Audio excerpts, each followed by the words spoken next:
नमस्कार दोस्तों, love you जिंदगी पर एक बार फिर से पंचतंत्र की कहानियां लेकर हाजिर हूं मैं आपकी दोस्त बबीता। तो मुझे ये बताइए, आपने रावण के 10 सिर वाली कहानी तो सुनी होगी, लेकिन क्या आपने 2 सिर वाले जुलाहे की कहानी सुनी है? 2 सिर वाला जुलाहा, आज यही कहानी मैं आपके लिए लेकर आई हूँ। तो चलिए शुरू करते हैं इस कहानी को।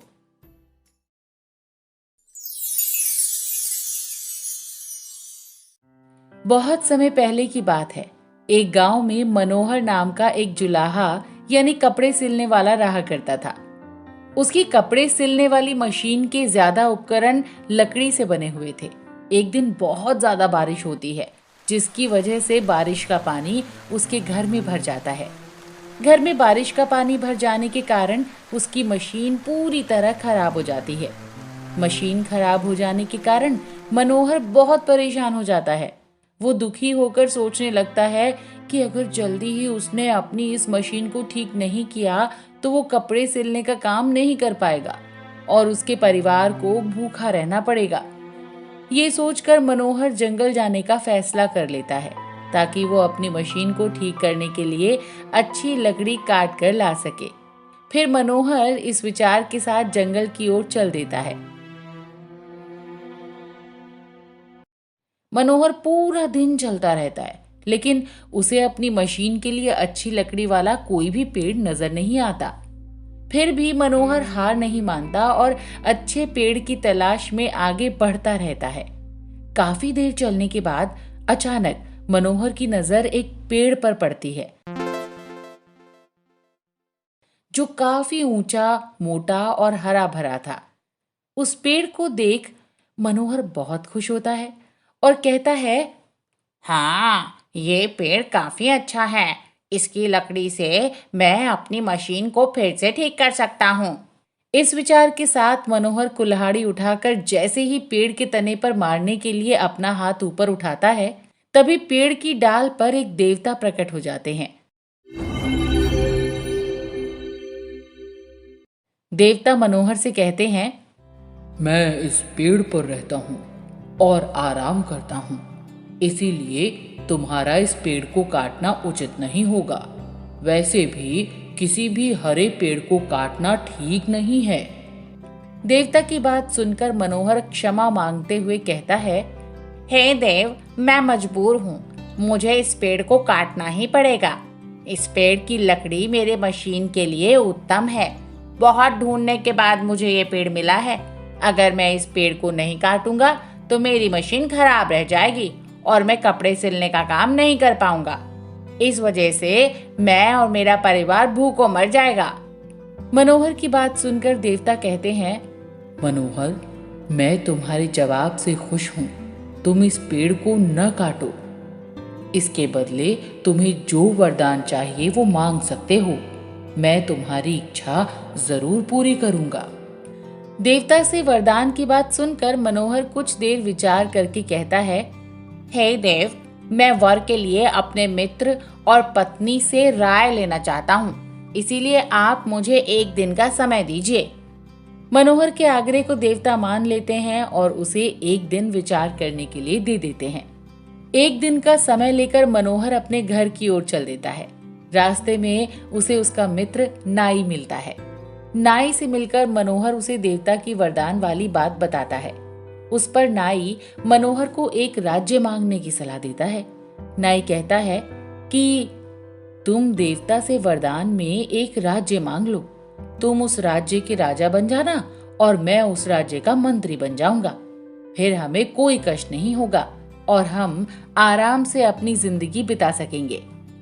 नाई मित्र की बात पर मनोहर कहता है, मित्र, तुम बिल्कुल ठीक कह रहे हो। इस बारे में एक बार मैं अपनी पत्नी से पूछ लूं, फिर मैं देवता से वरदान मांग लूंगा।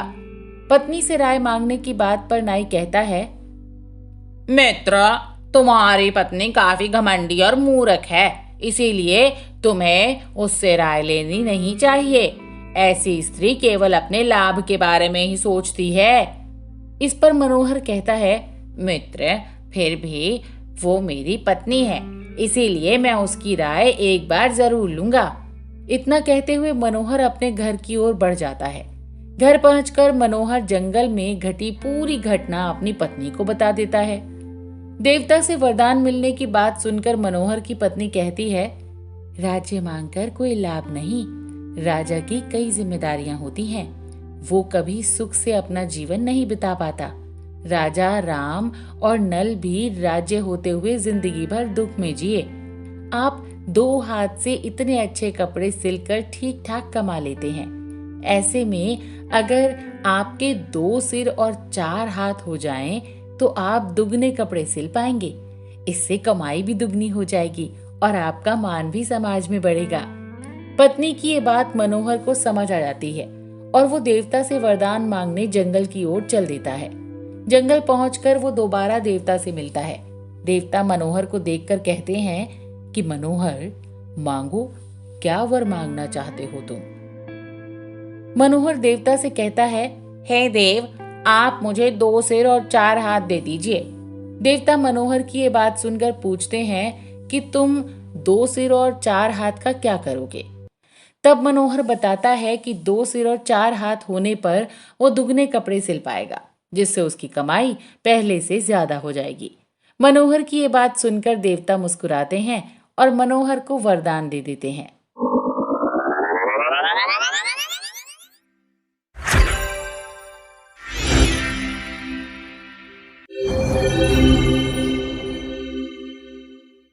देवता का वरदान पाकर मनोहर को 2 सिर और 4 हाथ हो जाते हैं। वरदान पाकर मनोहर बहुत खुश होता है और अपने घर की ओर चल देता है। मनोहर जैसे ही अपने गांव पहुंचता है तो गांव में खेल रहे बच्चे उसे देखकर डर जाते हैं। वो सब उसे एक राक्षस समझते हैं। तभी कुछ गांव वाले हाथों में हथियार लेकर मनोहर पर हमला कर देते हैं और मनोहर की मौत हो जाती है। जब मनोहर की मौत की खबर मनोहर की पत्नी को होती है तो वो फौरन मनोहर को देखने वहां पहुंच जाती है। मनोहर की लाश देख उसकी पत्नी रोने लगती है और कहती है कि ये सब मेरी गलती है, मैंने ही उनसे देवता से 2 सिर और 4 हाथ मांगने के लिए कहा था। अगर ऐसा ना होता तो आज मनोहर को कोई राक्षस ना समझता और वे जिंदा होते।